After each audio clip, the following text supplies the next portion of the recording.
Video game music is very important to me. If I had to choose any type of music to listen to, more often than not it would be from a video game, and it sucks because it's often overlooked when discussing the general topic of music and video games, but I think it's one of the most important aspects of a game.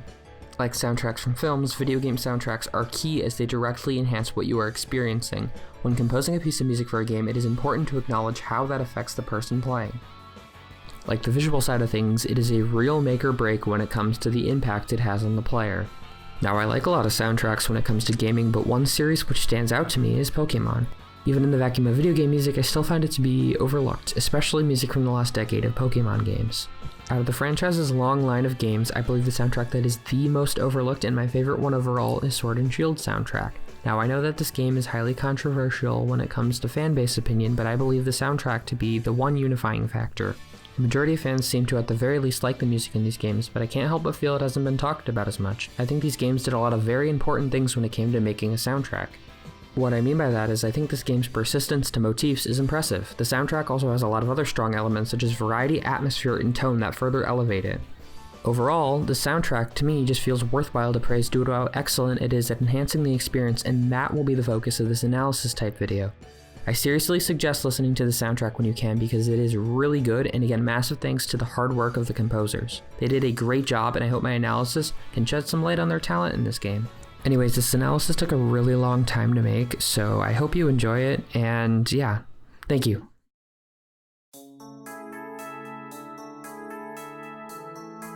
Before we get into any theming, we need to talk about the sheer variety these games present in their themes. Leading up to Sword and Shield, there was a common instrument to most soundtracks. The Hoenn games have trumpets, and the Sinnoh games have piano, just to name two. And in general, a majority of the OSTs in the past have stayed to a consistent vibe of music. It's important to have a common instrument, it ties the soundtrack together well, but going ham on the instruments is also pretty successful if done properly. Sword and Shield use everything from electric guitars to bagpipes to harmonicas to violins to saxophones to synth. The types of instruments used are very broad, which makes every track in the game pretty different from the last. Listening to a theme like Moto Stoke,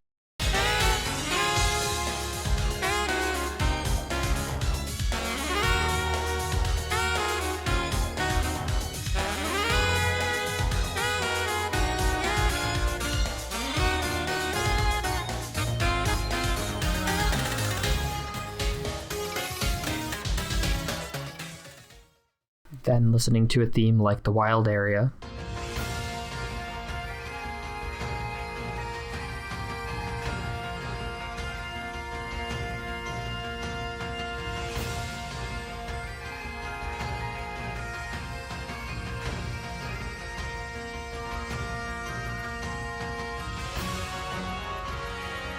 you wouldn't suspect they were from the same game. That's because these games are very stylistically diverse. There's classical, techno, rock, jazz, and various other styles of music all found in this game, and they're all relatively prominent.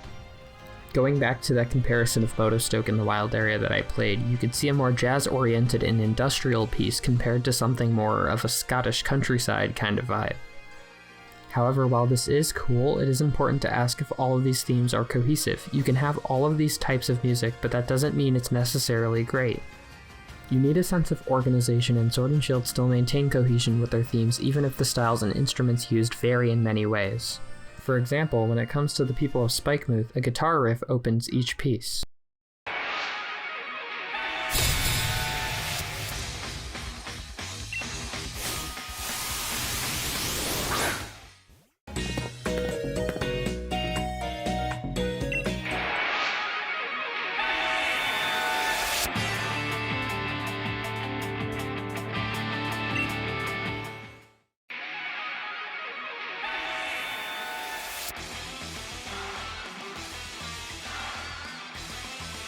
And in general, all of their themes have a prominence of a rock-like vibe, perfect for the characters in punk attire who are all about noise.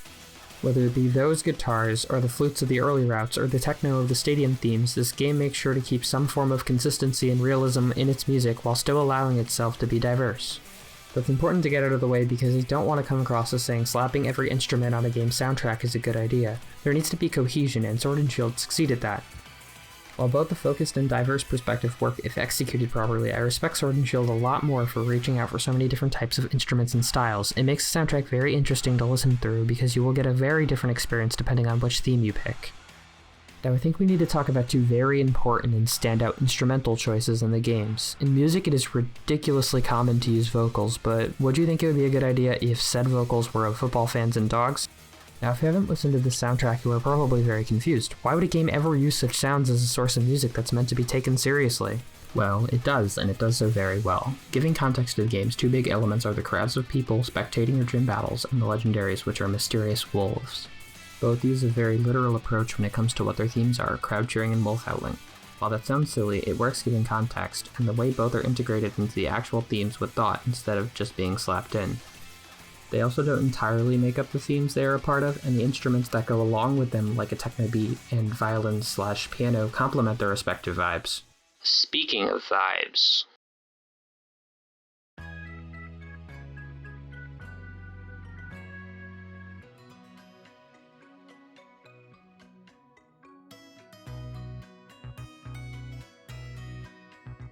The atmosphere of a soundtrack is such an important thing to get right. Video games are an experience and audio plays a big role in that experience, so it is important for a soundtrack to well fit the experience. Typically a soundtrack can go one of two roads. It can be mostly atmospheric like Breath of the Wild soundtrack, where it mostly relies on short piano trills to give a pure sense of atmosphere.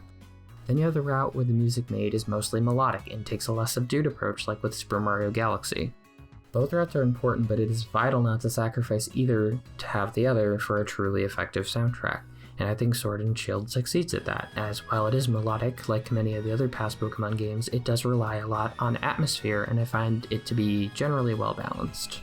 As I mentioned, the unconventional usage of crowd chanting and wolf howling enhances the vibe of their respective soundtracks. Having a sense that there is a crowd there or a mysterious legend echoing in the background makes the themes themselves far more immersive.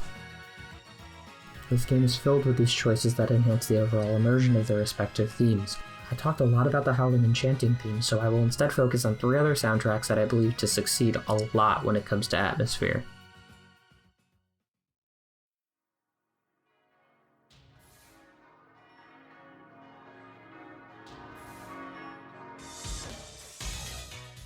Motostoke is a theme that I brought up before. It is a very energetic and industrial piece, which makes sense given contextually this is where the Industrial Revolution began in the Pokemon world. And that fact is brought out by many of the elements of the soundtrack. The bells at the beginning bring in the chimes of a new day of hard work and feel very diegetic in the setting of a city. There are other pieces of the track too that sound diegetic. There's the steam pump sounds at the beginning, and a lot of clanging at parts that sound like ironwork is being done. Segments of the piece also sound very futuristic, which symbolizes how vital the city was to the future of the region. This alone would be pretty good for the atmosphere, but on top of that, the amazing saxophones are playing the main motif of the game. Their upbeat nature sounds like the city is always moving, alive, and active. All of the musical choices here combine to create a city theme that sounds completely immersive. It sounds like work is getting done, and that the literal cogs of the city are always turning. The Galar Mines theme is a very out-of-the-ordinary theme for a cave. Typically a cave theme in Pokemon is very foreboding or mysterious. It just makes sense that way, as that is what caves are. However, Galar Mines goes in a different direction. It's very relaxed and muffled. However, it eventually breaks out into a more energized, funky beat. Both of these tones this place conveys portray a great atmosphere in my opinion. The more calm segment of the piece feels like it's echoing in a way like a cave would. The muffled nature can also portray how caves themselves are very muffled and quiet. But when the beat kicks in, you remember this cave has also been the site of a lot of work and productivity by people in Pokemon. Between this, in Motostoke, it's evident that the developers put in a lot of care to make sure the themes depict the settings they inhabit.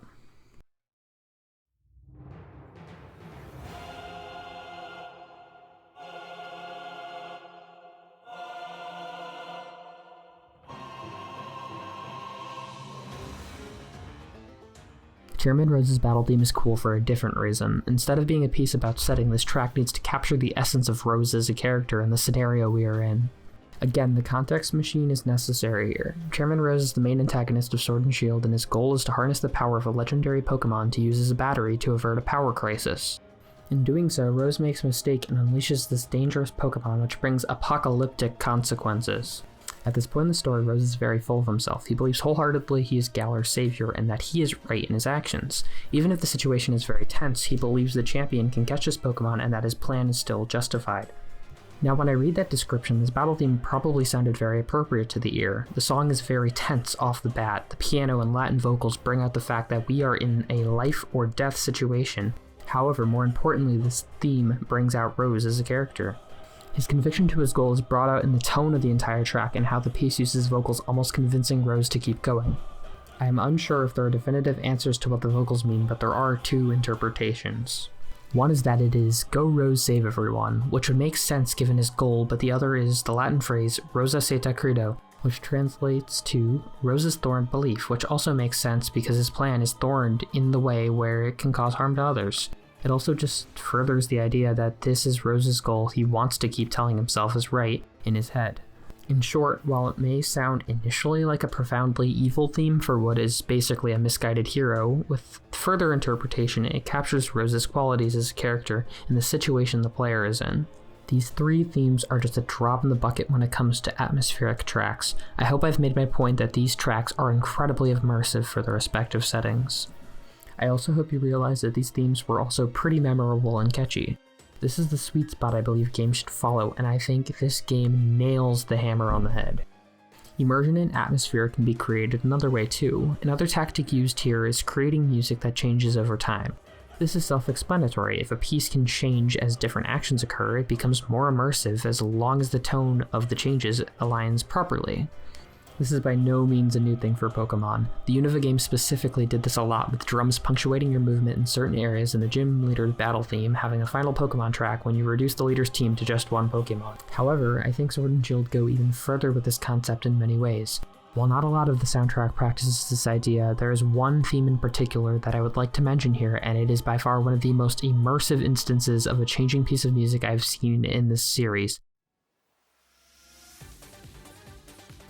Context-wise, these battles are the most important ones in the game. They mark your road to becoming champion and are treated as a massive spectacle with crowds of people cheering you on. I think Game Freak knew this, as this theme in particular and its sister Elite variant are the ones that exude the most amount of effort. There are 4 segments to this theme. One for the beginning of the battle, another for when there is an advantage on one side, one for when your Pokemon faint, and a final part for when the gym leader is on their last Pokemon. All of these segments flow perfectly, and each part perfectly punctuates the emotion each part wants to capture.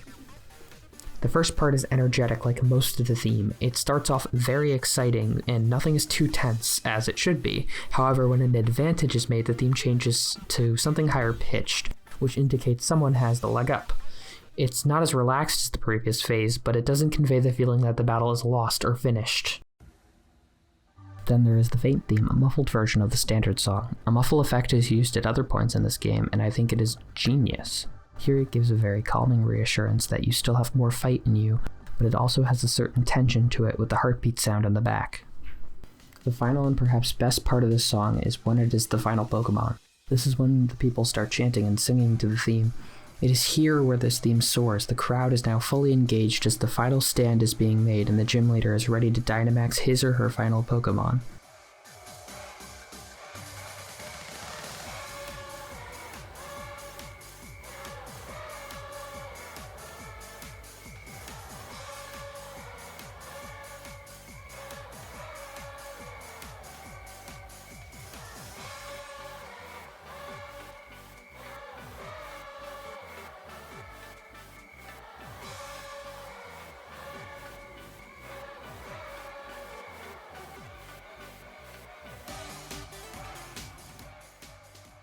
The sheer amount of joy and energy this song creates here is fantastic. The best part is that this theme gets a follow-up when you're rematching the gym leaders for your chance to be the champion. This newer theme is more tense and serious as the stakes have risen. Each part of the original theme is maintained but completely reworked to fit this new setting. It is through the gym leader battle theme and its follow-up that you can tell how much effort Game Freak has put into the soundtrack of these games. The atmosphere is a huge part of why I think this soundtrack is so great. It takes several steps to make sure its music can create a sense of immersion while also remaining catchy, and that is an impressive feat. Now, there are way more themes I could analyze here to prove this even more, like how Spike Move's theme changes the closer you get to Piers, or how phenomenal the Wild Area themes are for creating a sense of adventure, but I would be here till next July if I did that. The point is that the soundtrack is very effective when it comes to immersing the player, and I believe that it directly enhances the overall experience.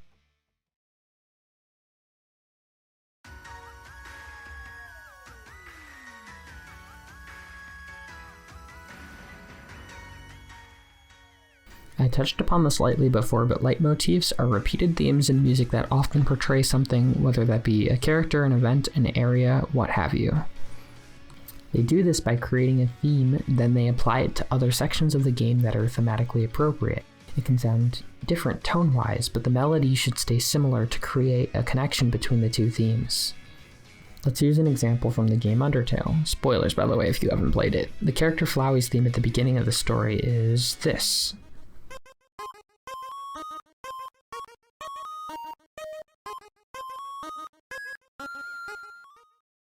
At the end of the story, you'll learn Flowey is Asriel, the child of Toriel and Asgore, and during the final boss, this theme plays.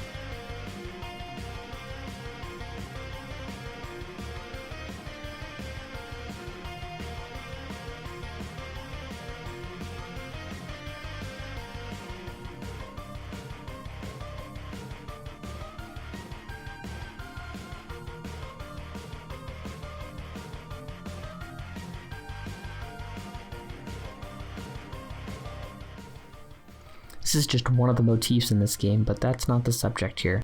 What we have here is a simple theme being reused in a fight that is thematically appropriate. They are both the same character and mark the beginning and end of your adventure.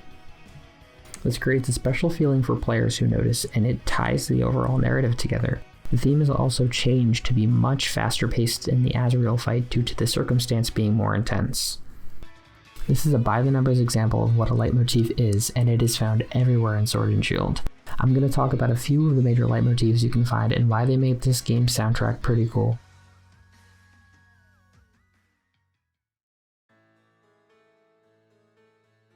Postwick is the first town you will see in Sword and Shield. It is your hometown and where your adventure begins. The theme that coincides with it is this beautiful melody that hits a very melancholic and sweet feeling. Throughout the game, we see several instances of the main melody here being reused.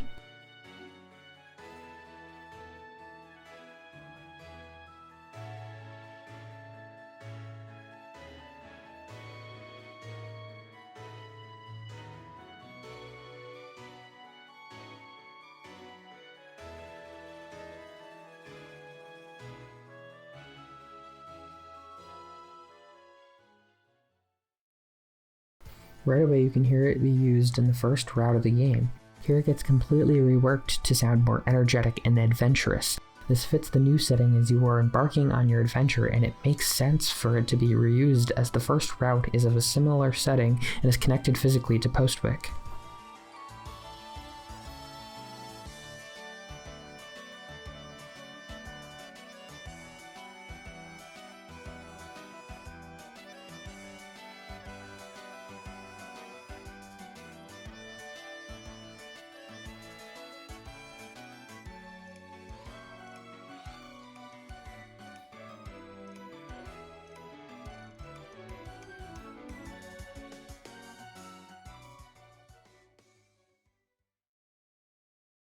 After Route 1, we don't hear this theme until we reach Turffield, which is where you will find your first gym. Here it is a calmer theme. It doesn't have the strong melancholy or adventure of the other themes, which works here as it is neither your hometown nor an adventurous path.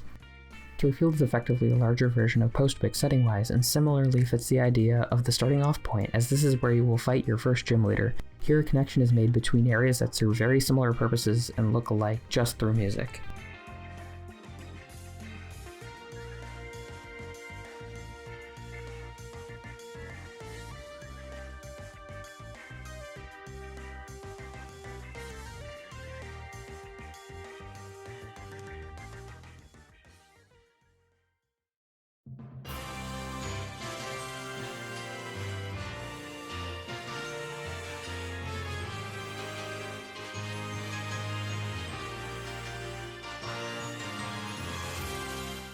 The Wild Area 1 theme has a melody that also represents the early game, but here it represents when things get going. Postwick's motif is representative of the very early part of your adventure where you are just getting started. Meanwhile, Wild Area 1's motif more represents the first leg of your adventure, the middle portion of the map. The Wild Area is a massive area that puts the opening area to shame. It represents the adventure you as the player are about to go on. In Wild Area 1's rendition of this theme, the vibe is serene yet adventurous. This makes sense as you are in a very open and calm location, but what the area represents itself is a massive setting where your adventure gets going. It almost feels like the feeling of slowly leading up to this incredible location, which is what this point of the game basically is.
The theme is followed up shortly with Route 3's take on the motif. Route 3 has a very similar feeling to the previous version of this melody, but I would argue it has more of a march-like energy, which makes sense, since unlike the Wild area, you are heading to one area instead of just running around and getting lost.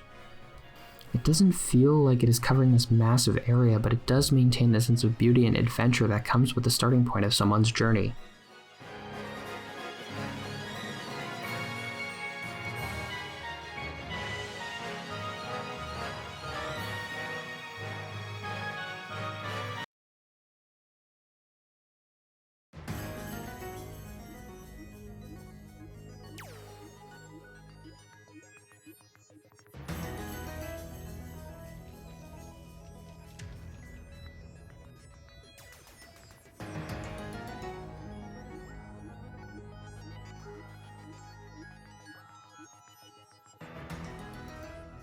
As you get past the last hill of the blizzardy Route 10, you see a clearing as the final city reveals itself, and as you go over, this theme plays. This theme is the same melody that is found in the Wild area, and it is really powerful.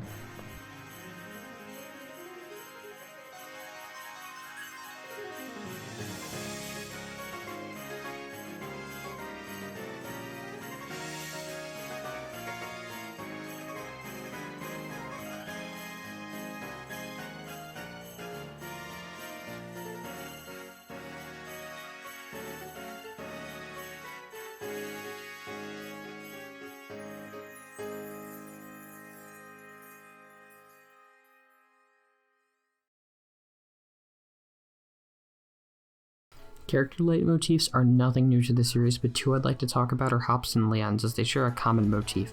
Context-wise, Hop and Leon are both brothers. Hop is your main rival in the game, and Leon is the champion you are aiming to beat by the end of the game. Hop wants to live up to his brother in this game, and he is obsessed with his achievements and skill as a trainer, so sharing a motif here is pretty sweet. It connects the two brothers through music.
If this was it, that would be pretty cool, but nothing incredibly noteworthy. However, this motif is reused at the end of the game in one of the best collection of motifs found in this game, the battle with the Turnamax Eternatus.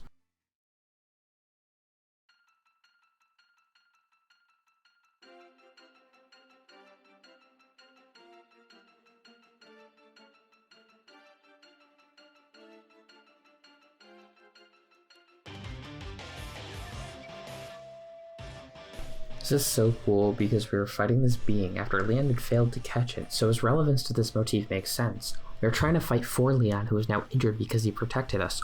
We were also fighting alongside Hop, which means his relevance to this motif is also maintained, and it gives the feeling through the music that our best friend and longest rival is fighting by our side.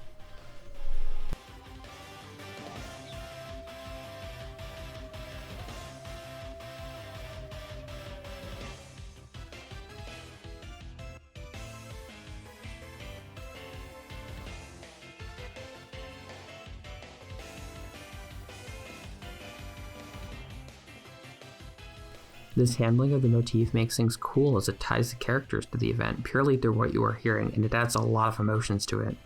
Anyways, it's been a long video, and we haven't surprisingly talked about the Slumbering Weald much, so let's get on that.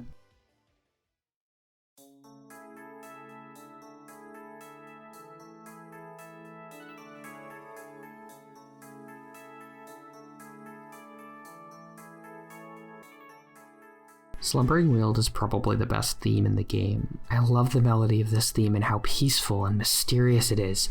This theme has to do with the legendaries of the game, Zacian and Zamazenta. You hear it for the first time when you enter their domain, and the howls in the background accompanied with the powerful violin make for a theme that accurately conveys the area, as if you were in a place lost to time that has so much history to it.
When you initially encounter these legendaries and are forced into a battle with them, you hear their illusion theme. This theme is stellar. The bass line in the background is incredible, but the theme still has the howling in the back singing the melody of the Weald.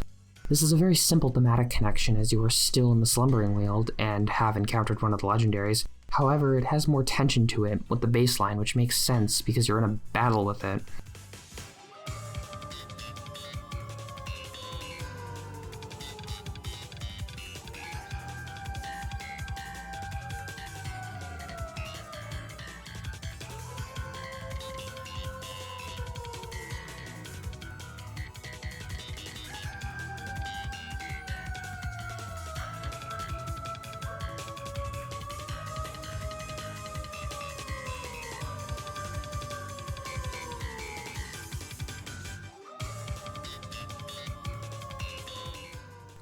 Something about this theme also feels incomplete in a way. The repetitive bass line and howling with no other real choices in instruments makes the theme feel like it's missing something, which makes sense as the legendaries are, in this battle, fractions of what they once were, and they've been forgotten to time.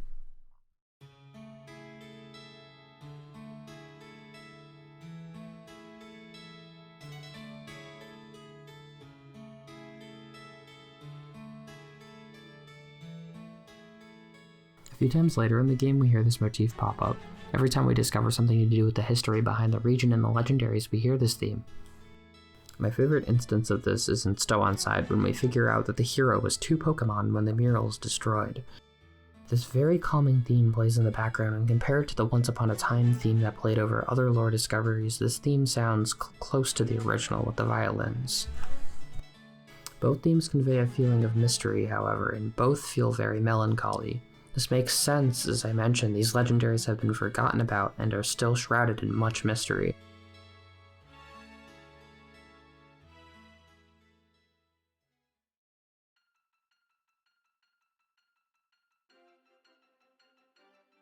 In the climax, when we are fighting Eternatus and summon Zacian and Zamazenta, we get the famous howling as a part of the track, which stays in the background.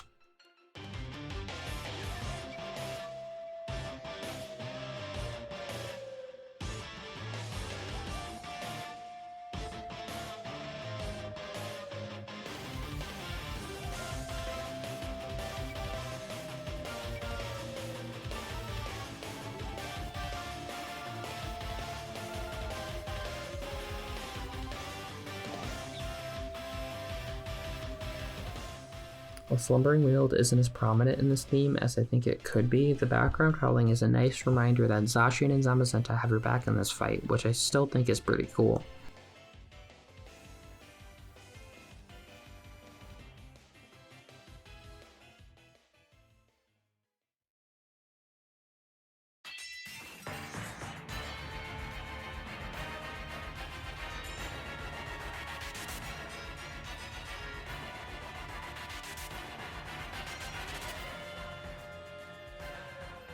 Even cooler is their final battle theme. The last part of the story is your battle against one of the two legendaries in their prime form. Their battle theme is an incredible example of recontextualization. After so many themes where the Slumbering Weald motif was quiet and calming and mysterious, we get this powerful rendition of the theme. Immediately the theme cuts with a metal clanging, which is just a cool atmospheric detail that shows these legendaries are in their prime armored form, like the sword and shield are cutting into the theme. Immediately after, we hear the main motif, and the howling and violins playing this melody of the Slumbering Weald have so much power to them.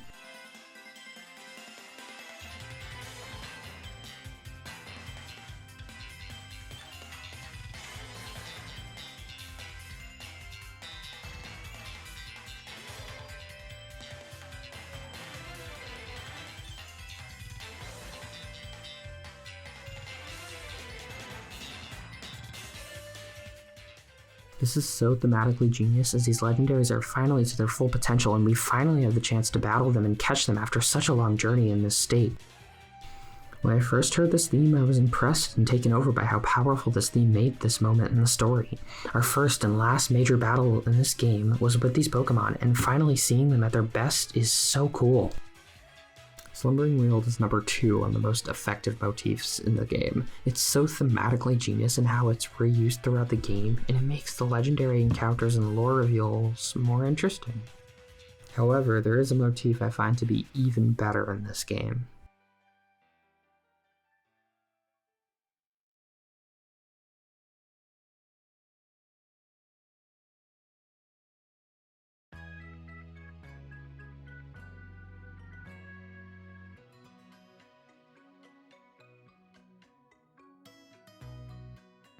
The Galar leitmotif is probably the most recognizable motif in this game. This theme is the Galar theme. It plays in 3 of the towns and 2 of the most important late game battles. It's such an inherently satisfying melody, and it is the theme that ties the game together. The first usage of this theme is in Wedgehurst when you first meet the champion Leon, and it is incredible. It gives a feeling of sweet melancholy, and it's amazing. Just listen to it.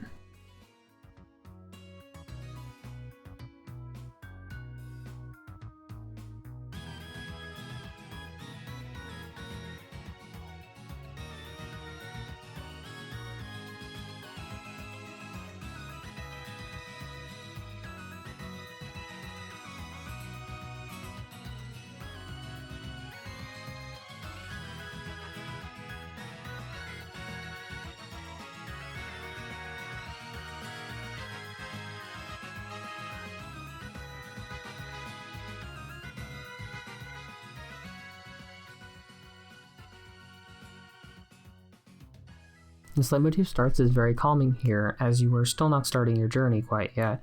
However, it gives a good impression of things to come.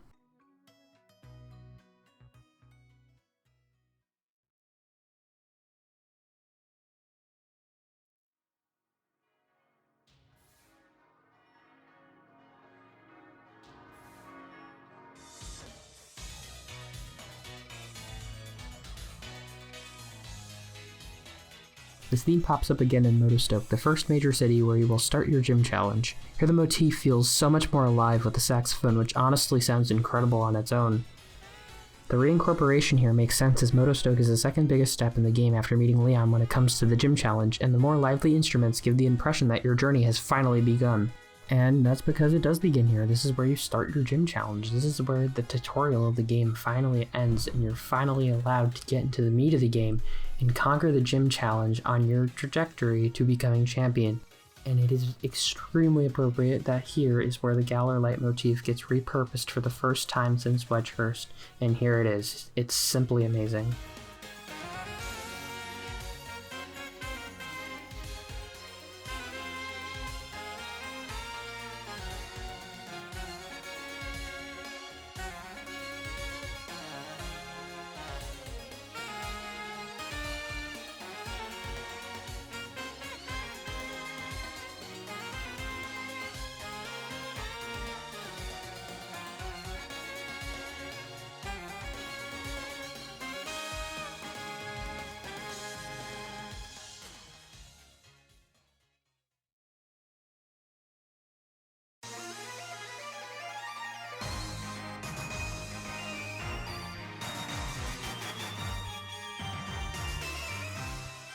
The final town this theme is used in is Wyndon. It's contextually irrelevant here as Wyndon is your last stop on your journey. It is where we as the player finally reach the Pokemon League and where we will fight Leon, the champion of the game. Before the Galar leitmotif marked the tutorial segment, the gym challenge segment, and now it marks the final leg of your adventure. This theme has even more energy than even Motostoke, as you have finally made it to this location. The techno here perfectly encapsulates the feeling of the city, and the build-up and eventual release to the Galar leitmotif is the best feeling I got from a Pokemon game in a while.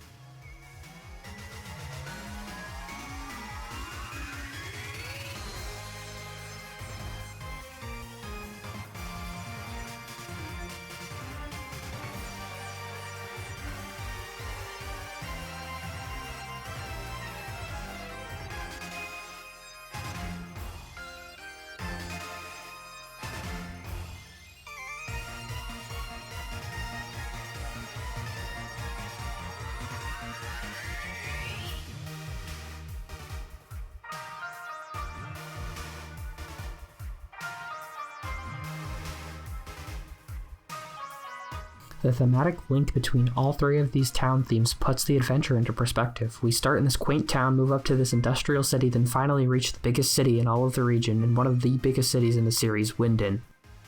Even better is that this isn't the only reuse of the Galar leitmotif in the climax. Two very important battles in the story's end use this leitmotif.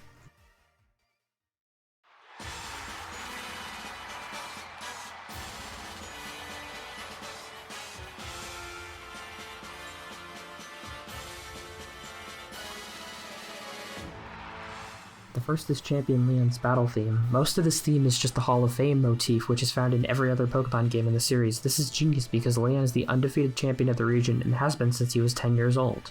He's like the player in this regard, so this choice is absolutely genius. However, Leon's theme also incorporates the Galar region's leitmotif. It isn't the focus of this theme, but it is very important. This is genius because another interpretation of Galar's leitmotif is that it is also Leon's motif. After all, every major story moment that involves him and the gym challenge happens with this theme playing over it. It is therefore appropriate for his battle to include part of this motif, as this is the final battle in your journey against the very person who started it.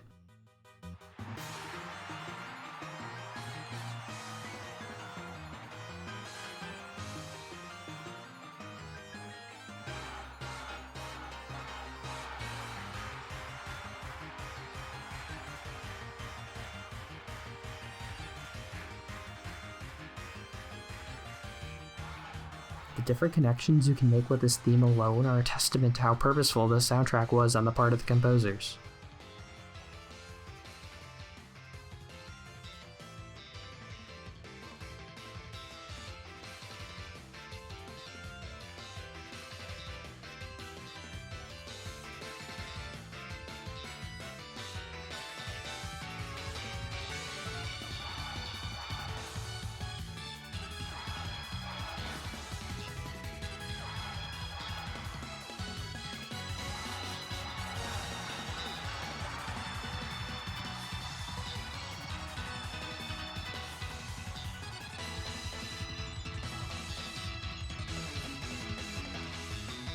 Finally, this motif is used one more time in the Eternatus Phase 3 theme. Weird how this one keeps popping up.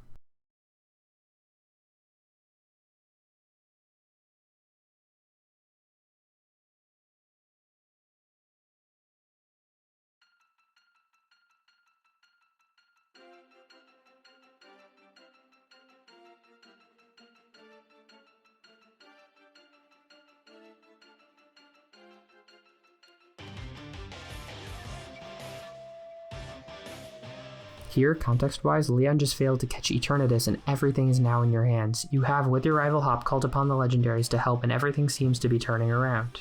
The use of this theme, along with the flashes of the places you've been before in the background, make for the best usage without a doubt of this motif. It is here because you are saving the whole region from disaster. I love it when the final boss uses the main theme from the game. Undertale, as I mentioned before, does this, and it works to a great effect. It ties everything together so well and gives us a connection to other parts of the game without beating us over the head with it. I applaud Game Freak here for putting so much narrative and thematic relevance to their themes. It makes the themes for players a whole lot cooler and more emotional, and I'll just leave this final usage of the Galar leitmotif for you to hear to see how this all ties together so well.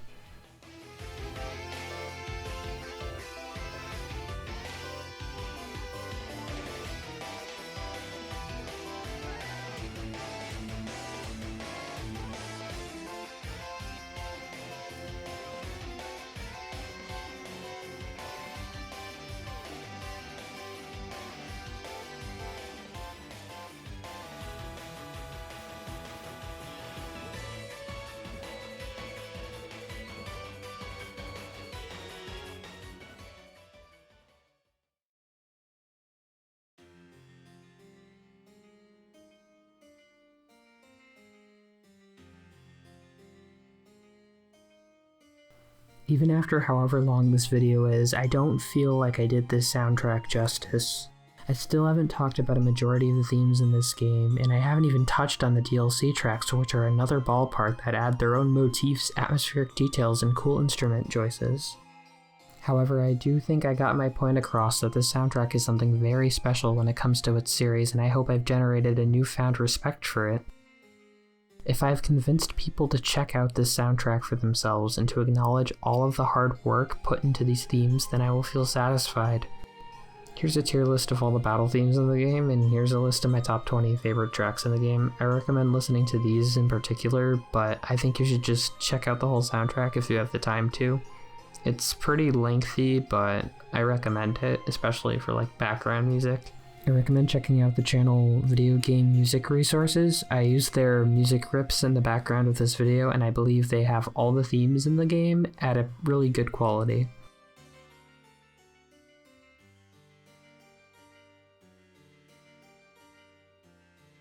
Unfortunately, the soundtrack hasn't been released commercially, which blows. I really wish they would actually go out and release the soundtracks from Ultra Sun and Moon onwards, but it is what it is. But I do suggest listening to it when you can. Again, massive thanks to the music team at Game Freak. They have put in so much amazing work over the last 25 years, and they don't get enough credit for what they do. Truly.